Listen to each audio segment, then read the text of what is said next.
এক বনে এক টুনি পাখি বসবাস করত।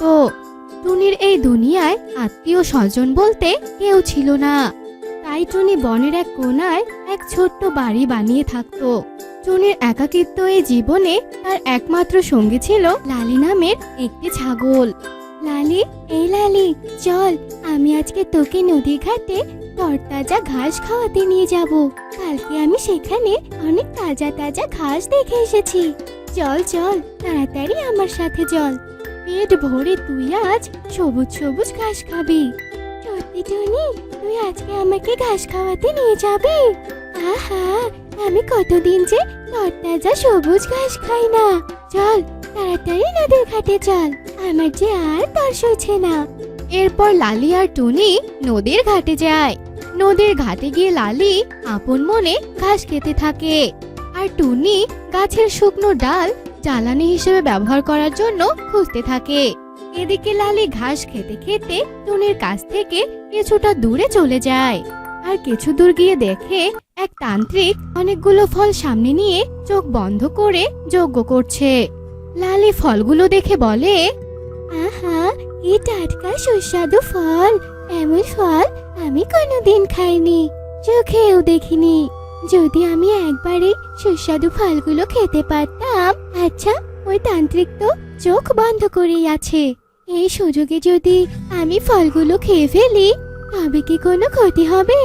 না, কোনো ক্ষতি হবে না। যাই যাই, এক্ষুনি এই ফলগুলো খেয়ে নেই।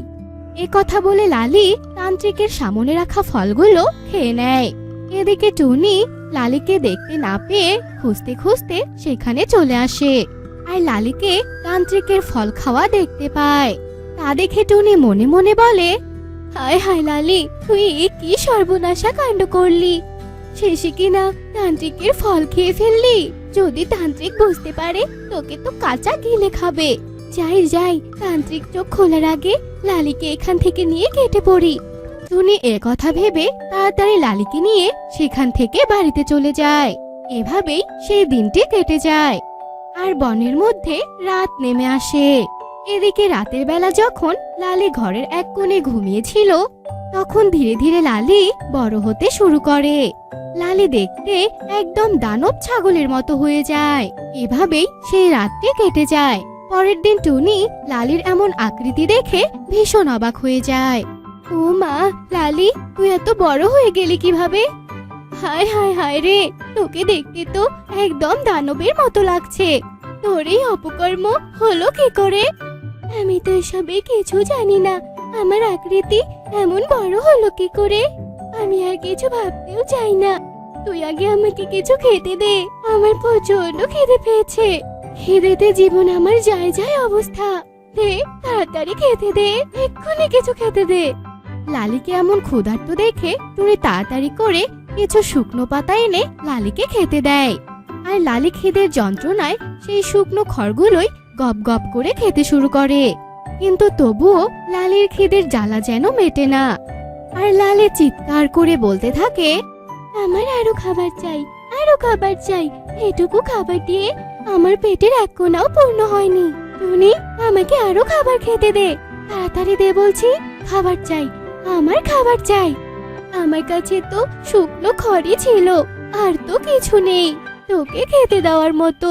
লালি, তুই একটু অপেক্ষা কর, আমি তোর জন্য ঘাস কেটে আনছি। আমি আর কিছুতেই অপেক্ষা করতে পারবো না। আমার খাবার আমি নিজেই খুঁজে নেব।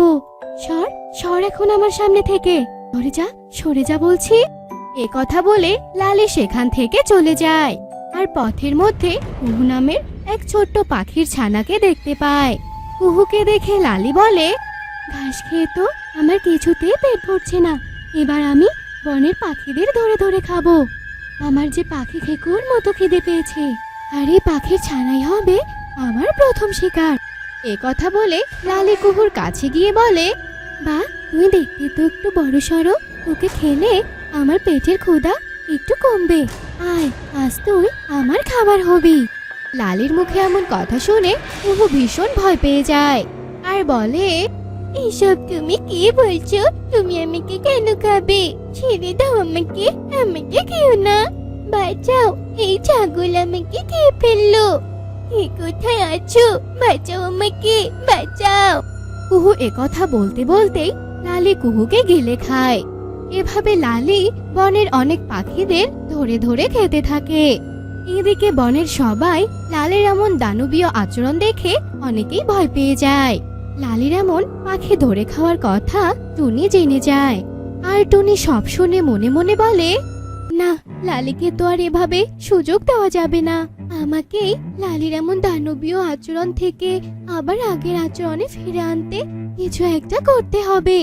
তা না হলে তো বনের সব পাখিদেরকে লালি খেয়ে ফেলবে। আমি আজই যাব ওই তান্ত্রিকের কাছে, যে তান্ত্রিকের ফল খেয়ে লালির এই অবস্থা হয়েছে। এ কথা বলে টুনি ওই তান্ত্রিকের খোঁজে বেরিয়ে পড়ে। আর খুঁজতে খুঁজতে টুনি তান্ত্রিকের দেখা পেয়ে যায়। টুনি তান্ত্রিককে দেখে বলে, তান্ত্রিক বাবা, আপনি আমাকে সাহায্য করুন। আপনিই পারবেন আমার লালিকে সুস্থ করতে। বড় বিপদে পড়ে আমি যে আপনার কাছে এসেছি, সাহায্য করুন আমাকে তান্ত্রিক বাবা। কি হয়েছে বল, তুই কেন আমার কাছে ছুটে এসেছিস? কি দরকার বল তাড়াতাড়ি, আমি তোকে অবশ্যই সাহায্য করব। তান্ত্রিকের এমন কথা শুনে টুনি সব কথা তান্ত্রিককে খুলে বলে। এরপর সব শুনে তান্ত্রিক বলে, ও তাহলে ওই ফল তোর ছাগলই খেয়েছে? ওই ফল ছিল আমার শক্তি বৃদ্ধি করার ফল। আর তোর ছাগল যেহেতু ওই ফল খেয়েছে, তাই সেই ফলের গুণ তোর ছাগলের উপর পড়েছে। কিন্তু তুই কোনো চিন্তা করিস না, আমি তোকে এক শিশি জাদুই তরল দেব। সেই জাদুর তরল তুই যদি তোর ছাগলকে খাওয়াতে পারিস, তবে তোর ছাগল অজ্ঞান হয়ে যাবে। এ কথা বলে তান্ত্রিক টুনিকে জাদুই তরলের শিশিটা দেয়। আর টুনি সেই তরলটা নিয়ে লালিকে খুঁজতে থাকে। অবশেষে টুনি তার লালিকে খুঁজে পায়। আর লালি টুনিকে দেখে বলে, ও তুই এসেছিস, এসে ভালো করেছিস। আমি খাওয়ার জন্য আর কাউকেই খুঁজে পাচ্ছি না, এবার আমি তোকেই খাবো। পেটের ক্ষুধা যে আমার কিছুতেই কমছে না। আয় আমার কাছে আয়, আমি এবার তোকে গিলে খাবো। আসলে টুনি ছিল অনেক বুদ্ধিমতী, তাই টুনি একটা বুদ্ধি বের করে। ঠিক আছে, তুমি আমাকে খাবে, তার আগে তুমি আমার এই তরলটুকু খেয়ে নাও। এই তরল খেলে তোমার পেট পরিষ্কার হয়ে যাবে, আর মজা করে তুমি আমাকে খেতে পারবে। সত্যি সত্যি বলছিস তুই?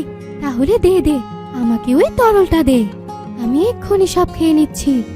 এ কথা শুনে টুনি ভীষণ খুশি হয়ে যায়। আর টুনি লালিকে তরলটা খাইয়ে দেয়।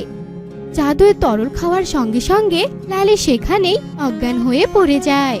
আর টুনি লালির অজ্ঞান হওয়ার পর বলে, এই সুযোগে আমি লালির পেট কেটে পাখিগুলোকে বের করে নেই। তা না হলে যদি লালি আবার জেগে যায়। এ কথা বলে টুনি লালির পেট কেটে ফেলে আর তাড়াতাড়ি করে কুহু সহ অন্যান্য পাখিদেরকে বের করে আনে। এরপর কুহু সহ অন্যান্য পাখিরা টুনিকে ধন্যবাদ জানিয়ে সেখান থেকে চলে যায়। তারপর টুনি লালির পেট সুই সুতা দিয়ে সেলাই করে দেয়। এরপর লালি আস্তে আস্তে আবার আগের আকারে ফিরে আসে। আর বেশ কিছুক্ষণ পর লালির জ্ঞান ফিরে আসে। আর টুনিকে বলে, কি আমি এখানে পড়ে আছি কেন? টুনি, আমার কি হয়েছে?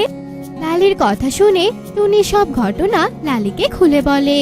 সব শুনে লালি বলে, আমার ভুলের জন্য আমি এমন বিপদে পড়ব বুঝতেও পারিনি। টুনি, তুই যদি বুদ্ধি করে আমাকে তরল না খাওয়াতি, তাহলে তো আমি দানবী থেকে যেতাম রে। আসলে আমি এখন বুঝতে পারলাম যে না জেনে শুনে কোনো খাবার খাওয়া উচিত নয়। এরপর লালি তার ভুলের জন্য অনুশোচনা করে আর টুনির সাথে বাড়িতে ফিরে যায়। তারপর থেকে টুনি আর লালি একসাথে আবারও আগের মতো মিলেমিশে থাকতে শুরু করে।